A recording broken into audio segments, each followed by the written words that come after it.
ഇന്ന് നമുക്ക് നല്ല ഹെൽത്തിയും ടേസ്റ്റിയുമായിട്ടുള്ളൊരു വെറൈറ്റി ഗോതമ്പ് ദോശയുടെ റെസിപ്പി പരിചയപ്പെടാം. വീഡിയോ ഇഷ്ടമാവുകയാണെങ്കിൽ ലൈക്ക് ചെയ്യാനും ഷെയർ ചെയ്യാനും അതുപോലെ ഞങ്ങളുടെ ഈ ചാനൽ ഒന്ന് സബ്സ്ക്രൈബ് ചെയ്ത് സപ്പോർട്ട് ചെയ്യാനും മറക്കരുത്.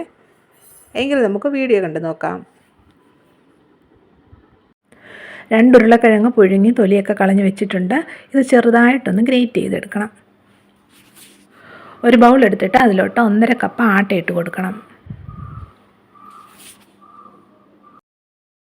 ഇനി ഇതിലോട്ട് ചെറുതായിട്ട് ഗ്രേറ്റ് ചെയ്തെടുത്തിരിക്കുന്ന ഉരുളക്കിഴങ്ങ് ഇട്ട് കൊടുക്കാം. ഇനി ഇതിലോട്ട് 1/2 ടീസ്പൂൺ മുളക് പൊടിയും 1/4 ടീസ്പൂൺ മഞ്ഞൾപ്പൊടിയും 1/4 ടീസ്പൂൺ മല്ലിപ്പൊടിയും 1/4 ടീസ്പൂൺ ഗരം മസാല പൗഡറും പിന്നെ ഒരു 1/2 ടീസ്പൂൺ ജീരകവും 1/2 ടീസ്പൂൺ ഇഞ്ചി പേസ്റ്റും ആവശ്യത്തിനുള്ള ഉപ്പൊടിയും കൂടെ ചേർത്ത് കൊടുത്തിട്ട് ഇത് നല്ലതായിട്ടൊന്ന് മിക്സ് ചെയ്തെടുക്കണം.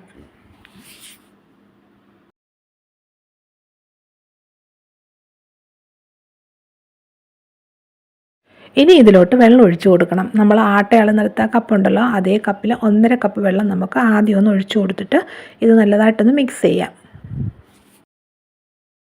ഇപ്പോൾ നല്ല കട്ടിക്കാണ് ഇരിക്കുന്നത്. കുറച്ചുകൂടി ഈ മാവൊന്ന് ലൂസാക്കണം. നമ്മളിപ്പോൾ 1 കപ്പ് വെള്ളം എടുത്തിട്ടുണ്ട്. അത് കുറേശ്ശെ ഒഴിച്ചു കൊടുക്കണം. ഒന്നിച്ച് ഒഴിച്ചു കൊടുക്കരുത് കേട്ടോ. 1 കപ്പ് വെള്ളത്തിൻ്റെ ആവശ്യമില്ല.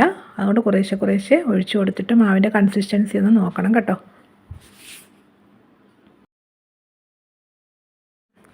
ഇതാ ഈ കൺസിസ്റ്റൻസിയിലുള്ളൊരു മാവ് വേണം റെഡിയാക്കി എടുക്കാൻ. ഞാനിപ്പോൾ ഇതിലോട്ട് 1/4 കപ്പ് വെള്ളം കൂടാണ് ഒഴിച്ചു കൊടുത്തത്. ടോട്ടൽ നമ്മൾ 2.25 കപ്പ് വെള്ളമാണ് ഇതിലോട്ട് ചേർത്തിരിക്കുന്നത്. ഇനി ഇതിലോട്ട് കുറച്ച് മല്ലിയിലയും കൂടെ ചേർത്ത് കൊടുത്തിട്ട് നല്ലതായിട്ട് നമുക്കൊന്നുകൂടി ഒന്ന് മിക്സ് ചെയ്തെടുക്കാം. അപ്പോൾ നമ്മുടെ ഈ ദോശയ്ക്ക് വേണ്ട മാവൊക്കെ റെഡി ആയിട്ടുണ്ട്. ഇനി ഇത് നമുക്ക് ദോശക്കല്ലിലോട്ട് ഒഴിച്ചു കൊടുത്തൊന്ന് ചുട്ടെടുക്കാം. ഒരു നോൺ സ്റ്റിക്കിൻ്റെ പാനാണ് എടുത്തിരിക്കുന്നത്. ഇതിലോട്ട് സ്വല്പം എണ്ണ ഞാനൊന്ന് ബ്രഷ് ചെയ്ത് കൊടുക്കുന്നുണ്ട്.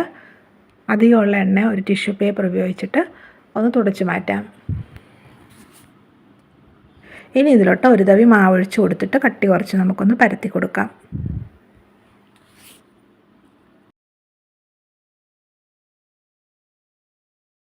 ദോശ ഇതേ രീതിയിലൊന്ന് വെന്ത് കഴിയുമ്പോഴുണ്ടല്ലോ, ഇതിൻ്റെ മുകളിലോട്ട് കുറച്ച് എണ്ണയൊന്ന് ബ്രഷ് ചെയ്ത് കൊടുത്തിട്ട് ഇതൊന്ന് തിരിച്ചിട്ട് കൊടുക്കണം. എന്നിട്ട് മറു സൈഡിലും കൂടെ സ്വല്പം എണ്ണയൊന്ന് ബ്രഷ് ചെയ്ത് കൊടുക്കണം. നമ്മൾ ഈ ഉരുളക്കിഴങ്ങും മസാലപ്പൊടികളും ഒക്കെ ചേർത്തുണ്ടാക്കുന്നത് കൊണ്ട് ഈ ദോശയ്ക്ക് നല്ല ടേസ്റ്റാണ് കേട്ടോ. അതുപോലെ നല്ല ഹെൽത്തിയുമാണ്. എല്ലാവർക്കും ഇത് ഇഷ്ടമാകും കേട്ടോ. ഇത് കഴിക്കാൻ പ്രത്യേകിച്ച് കറികളുടെ ആവശ്യം ഒന്നും തന്നെയില്ല. ഇതിൻ്റെ മറു സൈഡ് ഇപ്പോൾ നല്ലതായിട്ടൊന്ന് മൂത്തിട്ടുണ്ട്. നമുക്കൊന്ന് തിരിച്ചിട്ട് കൊടുക്കാം. ഇതാ നോക്കിക്കേ, ഒരു ദോശ റെഡി ആയിട്ടുണ്ട്. ഇത് നമുക്ക് ദോശക്കല്ലിൽ നിന്ന് മാറ്റാം. ഇതേ രീതി ബാക്കിയുള്ളതെല്ലാം ചുട്ടെടുക്കണം.